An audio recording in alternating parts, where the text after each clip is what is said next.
man, because everybody out to game you. You know, everybody, you know, looking to get what they can out of you. They don't really like want you for who you are, or nothing. Everybody just want a free meal and have fun and this, that, and other. And everybody ain't like that. Some people really want companionship.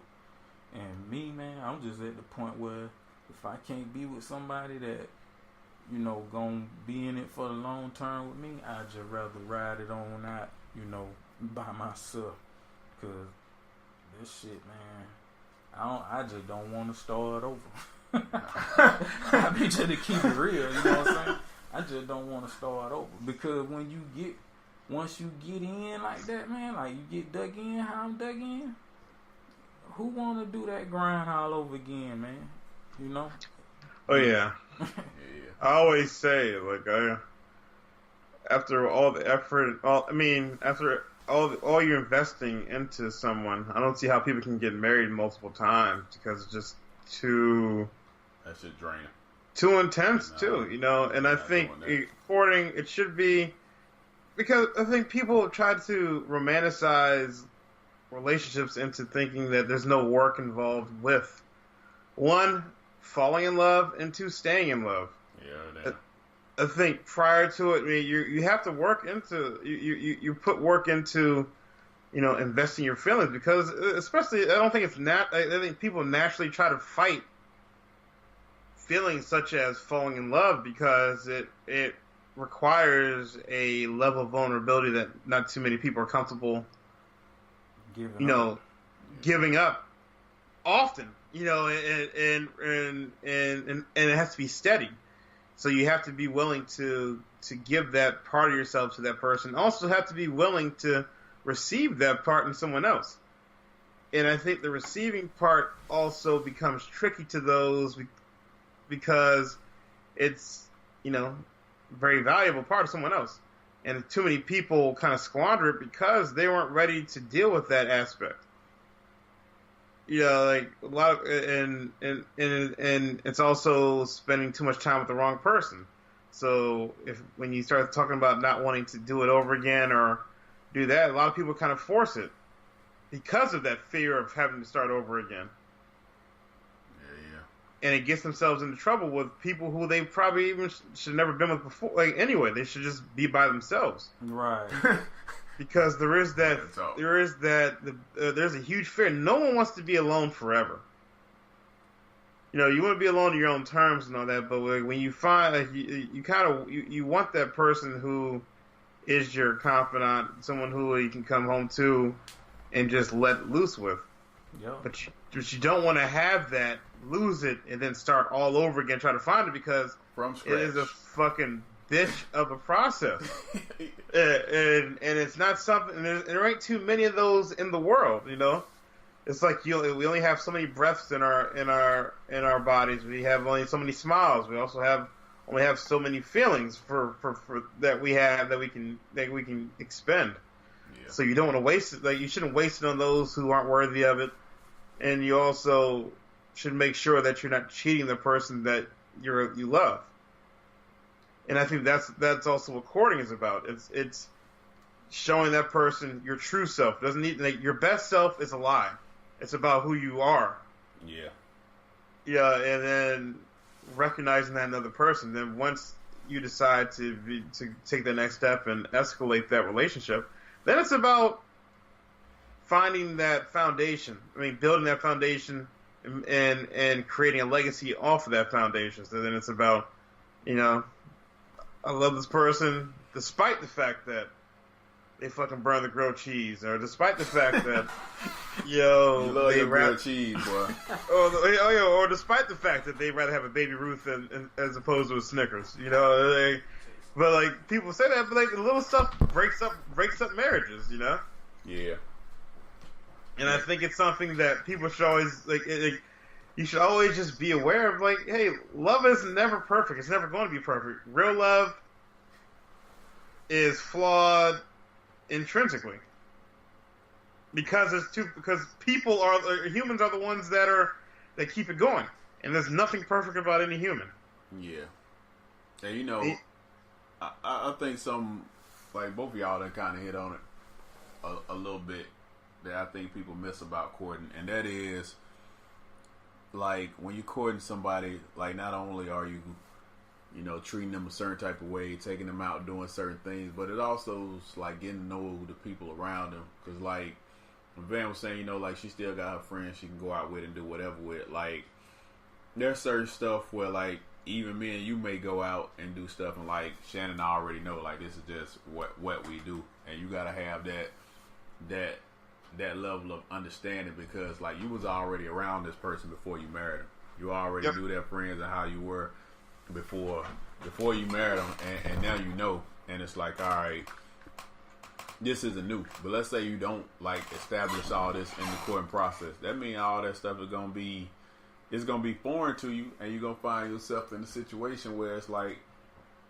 all right, now I feel some type of way because I'm not used to this, because I didn't see this coming in, and that could actually be a rift. And part of courting is getting all that stuff established. And actually, on top of that, I'm gonna make this gonna be a episode 22. I see you eavesdropping exclusive. Anybody that don't listen to episode 22 is never gonna get this, right? so because like me, I make jokes about Tinder, right? So like it's like, and I mean actually we got a lot of episodes where we make a lot of Tinder and Bumble jokes, but it's I don't really know if anybody noticed, but like y'all know firsthand, like I'm always gone, I deploy a lot, whatever. So I got a homie when I came back from deployment was like, man, you ain't mean folks, and you know, for a while I was the bust it down done, like like I know I mean I ain't gonna lie, like I'm just like, you know, influence whatever. But like you ain't mean folks too, because like you move somewhat. You need to get on Tinder. So like I was a while, like for like I'll say all of 30 days I was on Tinder. And the only person that's met both of y'all, technically I met on Tinder. But it was cemented in a coffee shop, and it was cemented over like such a serious conversation that at the end of it, like we was left kind of looking at each other like, what the fuck you was doing on Tinder, right? So it's like I look at stuff like that, and it's like, all right, it expands the marketplace. But when you look at how stuff like those apps are set up and the purpose they're set up for, like there's always that rare occasion, but at the same time it promotes the wrong agenda. Because even like we joke around about it to this day about, you know, how many freaking, you know, are you trying to beat this down, or how many dick pics come through. Yeah. and it's like that's the generation we in, where it's like, well, you know what, you fucking tonight or not. Right. And it's like right. Especially like not being raised that way, I was like, all right. My homeboy had a legitimate point, because I was a person where I come back to the States for about 6 months exactly. Nobody might not see me in those 6 to 8 months, and like everybody still tell the joke. Like I can tell when you out of sea or you overseas, because like you ain't on no social media, you ain't doing nothing.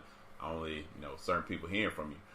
So I was like, all right, you know what? I was never about online shit, because I'm such a in person. Let me see your reaction. Let me see how much intelligence you actually got. Let me see if I can actually tolerate your personality before I do some shit like that.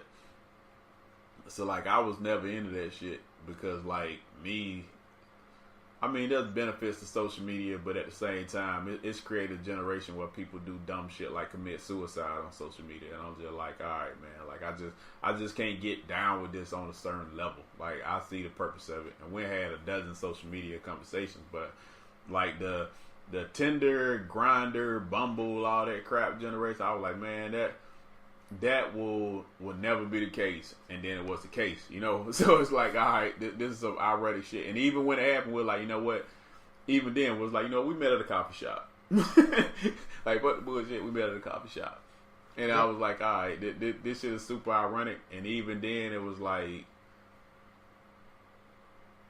that shit was work, simply because, like, I know me, and, like, I travel a lot, and, like, I'm super serious about the people that close to me. Like, I'm not even about to have certain conversations about, you know, my brothers or my son or my mother with you until, like, we reach a certain level. I'm not even talking about, like, meeting them. I'm talking about a conversation about them, period.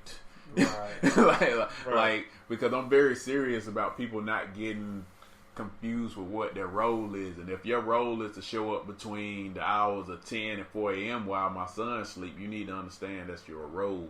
Right. You know what I mean? So I'm just like, no deeper than that. Exactly. No deeper than that. And like, I need to have that established. Don't get it twisted. And it's like, because it's like what both of y'all said. Like when you looking at establishing something deeper and becoming vulnerable and giving up certain stuff, like not only is that work, that take a lot of communication and understanding and a whole lot of other stuff. Well, once you done devoted that time and effort, like, hell no, I'm not trying to start this process over again. Mm-hmm. I'm just really not trying to do it. This shit is work. Like, I know your pets and your parents and shit like that. And, like, I got to the point where I know all this stuff about you and you know my dislikes and all this other crap. Like, you think I'm about to start this process over? Because everybody got that period where they in that standoffish phase where it's like, I want to be you. What, you know what? I can't goddamn break wind or take a shit in your bathroom because I don't want you to know how that shit smell. You know what I mean? Like I'm just like, nah, man. Like let's get to that point as soon as possible so I can know what's up. Because the sooner we get to that point, the sooner I know if I'm actually staying around for this bullshit or not. You know. But the longer you wait and the longer people be fake and the longer, like, because people fake courting too. Like, people will make people like them when that's not their intention. And I think especially what like women have to understand is that you're going to run into a lot of dudes that's hunters. The more you tell them no, they're going to persist simply because they hunters and they want to kill the target. And they might have no intention of taking it the full distance. And once they complete their objective, they're not going any further. They out of there. Exactly. They gonna tell you what you want to hear. Yeah, exactly. You know, until they get the trophy, and then it's on to the next game. And if even as a father, if you don't teach your daughter the difference between those two things and how to recognize it, like, they screwed. Because there's a lot of dudes, people like, well, he was nice. He did this. He did everything that he was supposed to do. Yeah, he did, because he was fucking hunting. Yeah, that was a part of the game. Yeah, exactly. He was hunting. He was trying to kill his trophy, and once he killed it, the thrill of the hunt was over. Mm-hmm. Yeah. Right? So it's like, and that's not the same as courting, and then, like, it make people have that stigma where they're like, all right, well, you know what? I done seen this before, and I don't want to go through this process because you could be bullshitting. No, you didn't recognize the difference of what it is. Because what also happened in that process, that's those niggas that's trying to get, you know, to know the most about somebody without, you know, you getting to know much about them, and vice versa. Because women do the same shit sometimes. And it's like, all right, well, this is what happened, but can I really hold this against somebody else? No, not necessarily. Because this shit happened because I don't know if you weren't taught the difference or if you didn't recognize the difference. But just because somebody go above and beyond, like, you gonna have niggas out there that's gonna take out your trash and rotate your tires and change your oil and make sure you got, you know, whatever gifts and everything until they bust it down and get what they want. And then it's on to the next one. And then it's on to the next one, right? So like, and I mean, we had this conversation a dozen times. You can tell selflessness from selfishness, and you can tell when somebody doing it because they got a ulterior motive. If you pay attention, you can tell when somebody doing something because they got an ulterior motive opposed to them genuinely wanting to do it. And that's why I feel like even now in this day and age, like, courting isn't taken as seriously as it should be, because it's then got a bad name because people be doing stuff that is related to courting that's not courting. And I always tell people, if you really want to recognize courting, don't even pay attention to how much attention they give you. Pay attention to how much attention they give your friends or your parents or your kid. Like how much true attention they give those things that's gonna bring them no value, that they can't bust down, that isn't directly related to getting them draws. That's gonna be the defining feature of courting with those people that aren't really courting you. That's really just trying to complete their objective. But yeah, like when your man's friends plays a Heat playlist. Oh man, and you ignore that shit, but then the country music comes on. Hey man, I gotta leave that in too. But I mean, you know, hey man, it could be worse strikes than that. They could have a fat ass and a shitty ass attitude. Oh god, and be a total trash human being. Yeah, exactly, right. You know what I mean? So like those, I'm gonna take these hits today, Rich. But no, hey, it's no hit. Just that, the next time a playlist comes on, I expect a different reaction. But I'm just like,